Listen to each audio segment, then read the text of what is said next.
The worst kept secret in stock car racing is now out in the open. But there is a twist.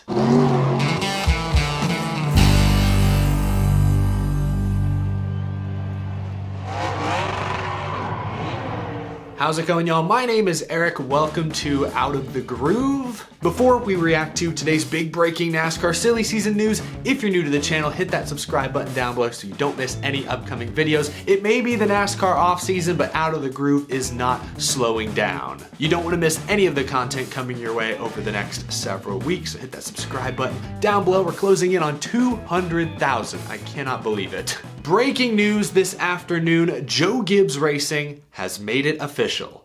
Ty Gibbs will race full-time in the NASCAR Cup Series next season, driving a Joe Gibbs Racing Toyota Camry. But he won't be driving the 18 car, as we all predicted. No, instead, Ty Gibbs will bring the number 54 to the Cup Series with him. Joe Gibbs Racing will not field an 18 Cup car next year. I may be wrong, but I believe that means 2023 will be the first season in JGR's long, more than 30-year history where they don't run the 18 car. Go all the way back to 1992. Dale Jarrett drove the 18 car first. A very interesting branding decision. JGR didn't say the 18 was gone for good, it just will not race full-time next year. In fact, before I go any further, here's the full, fairly short statement that Joe Gibbs Racing released today. Ty Gibbs will compete full-time for Joe Gibbs Racing in the 2023 NASCAR Cup Series behind the wheel of the number 54 Toyota Camry TRD. Gibbs won the 2022 Xfinity Series title with 7 wins and 23 top 10 finishes. In just 51 career Xfinity starts, he's won 11 races, scored 33 top 10 finishes, and led 1,234 laps. He also won the 2021 ARCA Series Championship. Chris Gale, who served as crew chief during his NASCAR Xfinity Championship season, will move with Gibbs to serve as crew chief in the Cup Series. JGR intends to utilize the number 18 in the NASCAR Cup Series in future years. Okay, there is a lot to get to. First, the number change. Joe Gibbs Racing likely wants Ty Gibbs to establish his own brand. The 18, while it has been in the Joe Gibbs Racing family for their entire history, is synonymous with Kyle Busch. Even though next year the 18 wouldn't have had M&M's as the primary sponsor, still when you see the 18 you think rowdy. Ty Gibbs is Joe Gibbs' grandson, and he's here for the long haul. Dale Earnhardt was synonymous with the number 3. Even though he drove some other cars earlier in his career. Richard Petty and the 43 go hand in hand. Jeff Gordon and the 24. NASCAR drivers and iconic numbers just fit. Ty Gibbs and the 54 have already begun a legacy together, winning, what did that tweet say? 11 out of 51 Xfinity Series races and a championship in their first full-time season. Ty Gibbs and the 54 already are building a brand together, so I guess it makes sense from that perspective for Joe Gibbs Racing to continue that pairing. Okay, enough of the branding stuff, the cosmetic stuff. It's the 18 car, but with a different sticker on it. Let's talk about competition.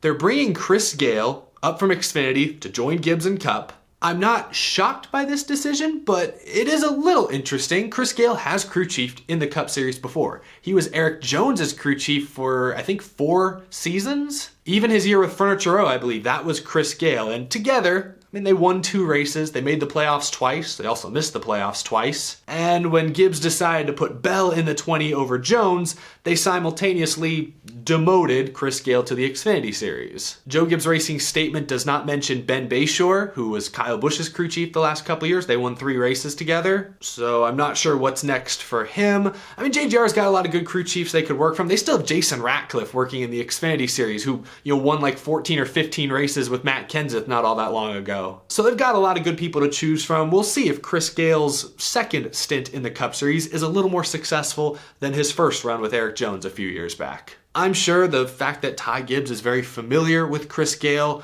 played a huge role. Gibbs is already moving up to an all-new series, all new challenges await him, a brand new car. At least the crew chief will be the same. I do think that's important.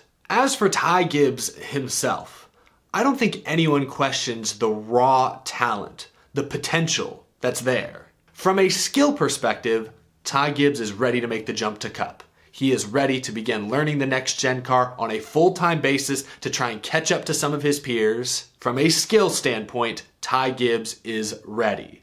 From a maturity standpoint, I'm not sure he's ready for the big leagues. Gibbs will be racing in front of crowds that are 2, 3, 4, 5 times greater than what he raced in front of this year. Same goes for the TV audience. The scrutiny he'll face on social media when he makes a mistake will be even greater than what he's faced this year, if that's possible. We've seen flashes of brilliance from Ty Gibbs this season, where he was incredibly patient, showed immense maturity behind the wheel. I'm thinking about when he raced Noah Gragson, hard but fair, for the win at Pocono. He raced and actually beat Kyle Larson fairly at Road America. And at Phoenix just a couple weeks ago, he was tested time and time and time again, but kept his wits about him and went on to win the championship. So it's in there, at least some of it, the patience, the emotional maturity that you need to be successful on the big bright stage that is the NASCAR Cup Series. But unfortunately, over the past few months, we have seen several severe missteps. When Gibbs ran into Sam Mayer on pit road at Martinsville at the beginning of the year, then got out with his helmet still on and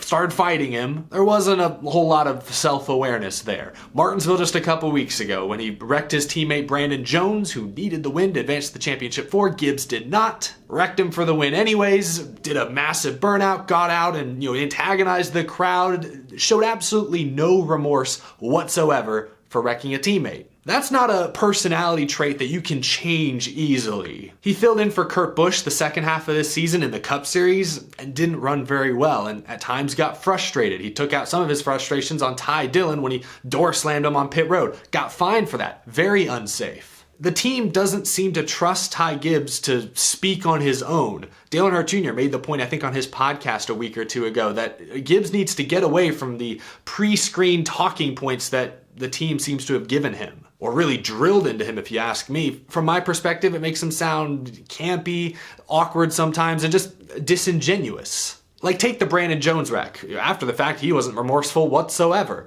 A week later, during media day, once he'd had a chance to be media trained, then he sounded very apologetic, very remorseful. But how much of that was, JGR telling him, hey, you need to say this and sound like this, versus how much of that was actual genuine remorse?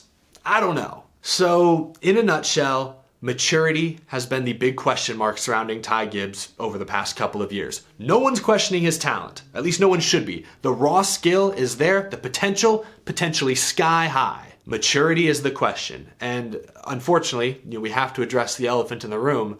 Things have gotten a whole lot harder for Ty Gibbs going forward. Obviously, the same night that he was celebrating his Xfinity Series championship, his father, Coy Gibbs, passed away. Suddenly, tragically, Ty Gibbs did not race the next day. He was scheduled to drive the 45. He did not race. I can't begin to imagine what Ty is feeling, what he's going through. The entire family, really, but I guess we're focusing on Ty Gibbs because he's the subject of today's news. It just has to be unbelievably hard.